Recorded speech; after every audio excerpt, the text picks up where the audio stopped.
Daily അപ്ഡേറ്റിലേക്ക് എല്ലാവർക്കും സ്വാഗതം. നാളെ ജൂൺ 4-ാം തീയതി ഞായറാഴ്ച ദിവസവും തുടർന്നുള്ള ദിവസങ്ങളിൽ നിങ്ങൾ അറിഞ്ഞിരിക്കേണ്ട വളരെ പ്രധാനപ്പെട്ട കാര്യങ്ങളാണ് ഈ വീഡിയോയിൽ നിങ്ങളുമായി പങ്കുവെക്കുന്നത്. വീഡിയോ മുഴുവനായിട്ടും കാണുക. ആദ്യമായിട്ട് കാണുന്ന സുഹൃത്തുക്കൾ ചാനൽ ഒന്ന് സബ്സ്ക്രൈബ് ചെയ്ത് ബെൽ ഐക്കൺ എനേബിൾ ചെയ്ത് വെക്കുക. ആദ്യം ഇന്നത്തെ കോവിഡ് കണക്ക് നോക്കാം. ഇന്ന് സംസ്ഥാനത്ത് 12,456 പുതിയ രോഗികളാണുള്ളത്. 12,515 പേർ രോഗമുക്തി നേടി. കഴിഞ്ഞ 24 മണിക്കൂറിനിടെ 1,19,897 സാമ്പിളുകളാണ് പരിശോധിച്ചിട്ടുള്ളത്. TPR റേറ്റ് 10.39 TPR കുറയുന്നില്ല എന്നുള്ള ആശങ്കയുണ്ട്. നമ്മുടെ സംസ്ഥാനത്ത് രോഗം പിടിച്ചു കെട്ടാൻ കഴിയാത്ത ഒരു സാഹചര്യത്തിൽ കേന്ദ്ര സർക്കാരിന്റെ ഭാഗത്തു നിന്നുള്ള കേന്ദ്ര ആരോഗ്യ മന്ത്രാലയത്തിന്റെ ഭാഗത്തു നിന്നുള്ള ഇടപെടലുണ്ട്. കേന്ദ്ര സംഘം തിങ്കളാഴ്ചയൊക്കെ ആയിട്ട് കേരളത്തിൽ എത്തുന്നതായിരിക്കും.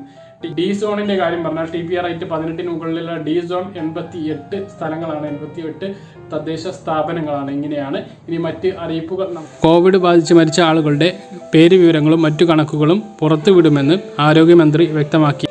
കോവിഡ് മരണം സ്ഥിരീകരിക്കുന്നതിൽ യാതൊരുവിധ ആശയക്കുഴപ്പമില്ലെന്നും മരണം മറച്ചുവെക്കേണ്ട കാര്യം സർക്കാരിനില്ലെന്നും കുടുംബങ്ങൾക്ക് സ്വകാര്യത പ്രശ്നമല്ലെങ്കിൽ മരണപ്പെട്ടവരുടെ പേരുകൾ വീണ്ടും പ്രസിദ്ധീകരിക്കും.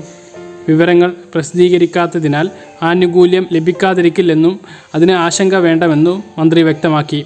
പട്ടികയിൽ ഉൾപ്പെടാത്ത കേസുകളുണ്ടെങ്കിൽ പരിശോധിക്കും. കോവിഡ് ബാധിച്ചതിനു ശേഷം മുമ്പുണ്ടായിരുന്ന രോഗം മൂർച്ഛിച്ച് മരണപ്പെട്ട ആളുകൾ മരണസമയത്ത് കോവിഡ് നെഗറ്റീവാണെങ്കിൽ അത് ഈ പട്ടികയിൽ ഉൾപ്പെടുത്തണോ വേണ്ടയോ എന്ന് തീരുമാനിക്കേണ്ടത് കേന്ദ്ര ആരോഗ്യ മന്ത്രാലയമാണ്. കോവിഡ് മരണം സംബന്ധിച്ച മാർഗനിർദ്ദേശങ്ങളിൽ മാറ്റം വരുത്തണമെന്ന് പറയേണ്ടത് വിദഗ്ധരാണ്. അതേസമയം കോവിഡ് മരണക്കണക്കിൽ അട്ടിമറി നടന്നിരുന്നു. മരണം കുറച്ചു കാണിക്കാൻ സർക്കാർ ഗൂഢാലോചന നടത്തി. ഒട്ടേറെ മരണങ്ങൾ പട്ടികയിൽ ഉൾപ്പെടാതെ പോയി. മരിച്ചവരുടെ കണക്ക് സർക്കാർ പുറത്തുവിടണമെന്നും പ്രതിപക്ഷ നേതാവ് VD സതീശൻ വ്യക്തമാക്കി. ഈ ഒരു പ്രശ്നത്തിൽ വലിയ വിവാദങ്ങൾ സംസ്ഥാനത്തുണ്ടാകും. നിങ്ങൾ ഈ ഒരു പഴയ പത്രക്കട്ടിങ് ശ്രദ്ധിക്കുക. അതായത് കോവിഡ് ബാധിച്ചത് മൂലം മരിച്ച ആളുകളുടെ പേര് വിവരങ്ങളടങ്ങിയ വിവരങ്ങളാണ് പത്രത്തിൽ വന്നിട്ടുള്ളത്. ഇപ്പോഴാണ് ഇത് മറച്ചു വെക്കൽ തുടങ്ങിയത്. ഇപ്പോൾ മരിച്ച ആളുകളുടെ പേര് വിവരങ്ങളൊന്നും പുറത്തു വിടും. ഇപ്പോൾ എന്നല്ല, കഴിഞ്ഞ ആരോഗ്യമന്ത്രിയുടെ കാലത്ത് തന്നെ, ഒന്നാം കോവിഡിൻ്റെ സമയത്ത് തന്നെ ഇത് രഹസ്യമാക്കി വെച്ചിരുന്നു. അതായത് മരിച്ച എല്ലാവരുടെയും കണക്കുകൾ, ഇത്ര മരണങ്ങൾ എന്ന് റിപ്പോർട്ട് ചെയ്യാത്ത ഒരു പ്രശ്നം ഉണ്ടായിരുന്നു. നമ്മുടെ സംസ്ഥാനത്ത് കോവിഡ് കണക്കും അതുപോലെ തന്നെ മരണങ്ങളുടെ സംഖ്യയും കുറവാണ് എന്ന് കാണിക്കാൻ വേണ്ടി മരിച്ച ആളുകളുടെ മുഴുവൻ പുറത്ത് കാണിക്കാത്ത ഒരു പ്രശ്നമുണ്ട് എന്നാണ്. 6 ജില്ലകളിൽ വരെ 7000 കണക്കുകൾ ഇതിൽ ചേർക്കാത്തത് ഉണ്ട് എന്നാണ് ഇപ്പോൾ വരുന്ന വിവരങ്ങൾ. സുപ്രീം കോടതിയുടെ വിധിയുടെ അടിസ്ഥാനത്തിൽ മരിച്ച ആളുകൾക്ക് നഷ്ടപരിഹാരം നൽകേണ്ടതുണ്ട്. ഈ ഒരു ലിസ്റ്റിൽ ഉൾപ്പെടാതെ പോയാൽ അത്തരത്തിലുള്ള നഷ്ടപരിഹാരങ്ങൾ ഇതിന് അർഹരായിട്ടുള്ള ആളുകൾക്ക് ലഭിക്കാതെ വരും. അത് വലിയൊരു പ്രശ്നമാണ്. ഇത് ഉടൻ പരിഹരിക്കുമെന്നാണ് നമ്മുടെ പ്രതീക്ഷ. അതേസമയം കേരളത്തിലേക്ക് വീണ്ടും കേന്ദ്ര സംഘം എത്തുന്നു. കോവിഡ് കേസുകൾ കൂടുതലുള്ള കേരളം ഉൾപ്പെടെയുള്ള 6 സംസ്ഥാനങ്ങളിലേക്കാണ് ഒരിക്കൽ കൂടി കേന്ദ്ര സംഘം എത്തുന്നത്. കേരളത്തെ കൂടാതെ അരുണാചൽ പ്രദേശ്, ത്രിപുര, ഒഡീഷ, ഛത്തീസ്ഗഡ്, മണിപ്പൂർ എന്നീ സംസ്ഥാനങ്ങളിലേക്കാണ് കേന്ദ്ര ആരോഗ്യ വിദഗ്ധ സംഘം എത്തുക. ഡോക്ടറും പൊതുജനാരോഗ്യ വിദഗ്ധനും അടങ്ങുന്ന 2 അംഗ സംഘമാണ് ഓരോ സംസ്ഥാനങ്ങളിലേക്കും വരിക. സംസ്ഥാനങ്ങളിൽ വെല്ലുവിളികളും പ്രശ്നങ്ങളും എന്തെന്ന് ഈ സംഘം അധികൃതരിൽ നിന്നും മനസ്സിലാക്കും. പിന്നീട് അവയെ നേരിടാനും പ്രവർത്തനങ്ങളിൽ ശക്തിപ്പെടുത്താനും പിന്തുണ നൽകും. കേരളത്തിലേക്കുള്ള സംഘത്തിന് പൊതുജനാരോഗ്യ വിദഗ്ധൻ രുചി ജെയിൻ നേതൃത്വം നൽകും. മറ്റൊരു പ്രധാനപ്പെട്ട അറിയിപ്പ്, വാക്സിൻ ആദ്യ ഡോസ് എടുത്തവർക്ക് കർണാടകത്തിലേക്ക് പ്രവേശിക്കാം.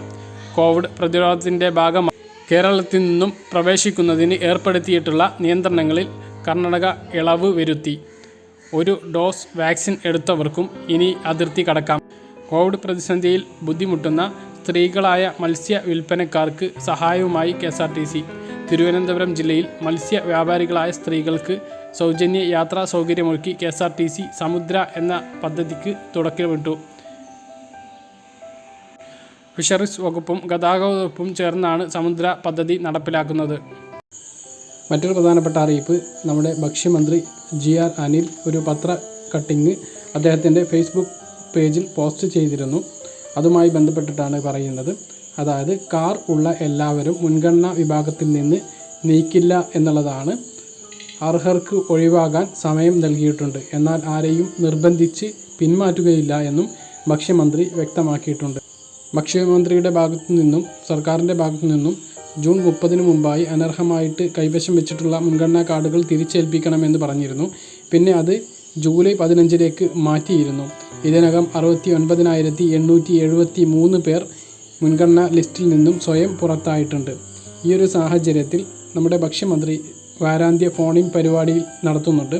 ആ ഒരു വാരാന്ത്യ ഫോണിൻ പരിപാടിയിലേക്ക് കൊല്ലത്ത് നിന്നുള്ള നീണ്ടകര സ്വദേശിനി ഗംഗ എന്ന സുഹൃത്ത് വിളിച്ച് അദ്ദേഹത്തിൻ്റെ പരിതാപകരമായിട്ടുള്ള അവസ്ഥ പറഞ്ഞു. 75% അംഗപരിമിതയും അപസ്മാര രോഗിയുമായ മകളെ ആശുപത്രിയിൽ കൊണ്ടുപോകാൻ വേണ്ടിയിട്ടുള്ള കാറ് അദ്ദേഹത്തിനുണ്ട്. അതുകൊണ്ട് ഈ ഒരു മുൻഗണനാ ലിസ്റ്റിൽ നിന്ന് ഒഴിവാക്കുന്നത് വളരെ ദയനീയമായിട്ടുള്ള ഒരു സ്ഥിതിയാണ് എന്ന് മന്ത്രിയുടെ ബോധ്യപ്പെടുത്തിയതിൻ്റെ അടിസ്ഥാനത്തിലാണ് ഇത്തരത്തിലുള്ള ഒരു തീരുമാനം വന്നിട്ടുള്ളത്. അപ്പോൾ ആ ഒരു തീരുമാനം വളരെ നല്ലൊരു തീരുമാനമാണ്. ഇതുമായി ബന്ധപ്പെട്ടിട്ടുള്ള കൂടുതൽ വിവരങ്ങൾ വരും വീഡിയോകളിൽ നിങ്ങളെ അറിയിക്കുന്നതാണ്. മറ്റൊരു പ്രധാനപ്പെട്ട അറിയിപ്പ്, മൺപാത്ര നിർമ്മാണ തൊഴിലാളികൾക്ക് ധനസഹായത്തിന് ഇപ്പോൾ അപേക്ഷ നൽകാം എന്നുള്ളതാണ്. സംസ്ഥാനത്ത് പരമ്പരാഗത മൺപാത്ര നിർമ്മാണ തൊഴിലാളികൾ തൊഴിലിൽ ഏർപ്പെട്ടിരിക്കുന്ന പിന്നോക്ക വിഭാഗത്തിന് ധനസഹായം അനുവദിക്കാൻ വേണ്ടി പിന്നോക്ക വിഭാഗ വികസന വകുപ്പ് തീരുമാനിച്ചിട്ടുണ്ട്. അപേക്ഷകൻ്റെ കുടുംബ വാർഷിക വരുമാനം 1,00,000 രൂപയിൽ അധികമാകരുത്. അപേക്ഷ സമർപ്പിക്കാനുള്ള പ്രായപരിധി 60 വയസ്സാണ്. അപേക്ഷാ ഫോറത്തിൻ്റെ മാതൃകയും വിശദവിവരങ്ങളും ഉൾപ്പെടുത്തിയ വിജ്ഞാപനം www.bcdd.kerala.gov.in എന്ന വെബ്സൈറ്റിൽ നിന്നും ഡൗൺലോഡ് ചെയ്തെടുക്കാം. മുൻ വർഷത്തിൽ ഈ പദ്ധതി പ്രകാരം ആനുകൂല്യം ലഭ്യമായവർക്ക് അപേക്ഷിക്കേണ്ടതില്ല. അപേക്ഷകൾ സ്വീകരിക്കാൻ അവസാന തീയതി ജൂലൈ 31 കൂടുതൽ വിവരങ്ങൾക്ക് വകുപ്പ് തല ഓഫീസുമായി ബന്ധപ്പെടാവുന്നതാണ്. എറണാകുളം മേഖലാ ഓഫീസ് 0484242913. കോഴിക്കോട് മേഖലാ ഓഫീസ് 0455237778 എന്ന ഫോൺ നമ്പറിലും ബന്ധപ്പെടാവുന്നതാണ്. നമുക്ക് നോക്കാം. ഇത്രയും അറിയിപ്പുകളാണ് ഈ ഒരു വീഡിയോയിൽ നിങ്ങളുമായി പങ്കുവെക്കാനുള്ളത്. പറഞ്ഞ കാര്യങ്ങളെല്ലാം വ്യക്തമായിട്ട് മനസ്സിലാണ്ടാൻ കരുതുന്നു. ഇതുപോലുള്ള ഇൻഫർമേഷനുകൾ ലഭിക്കാൻ ചാനൽ സബ്സ്ക്രൈബ് ചെയ്ത് ബെൽ ഐക്കൺ എനേബിൾ ചെയ്ത് വെക്കുക. മറ്റൊരു വീഡിയോയുമായി നമുക്ക് വീണ്ടും കാണാം. അതുവരേക്കും ബൈ.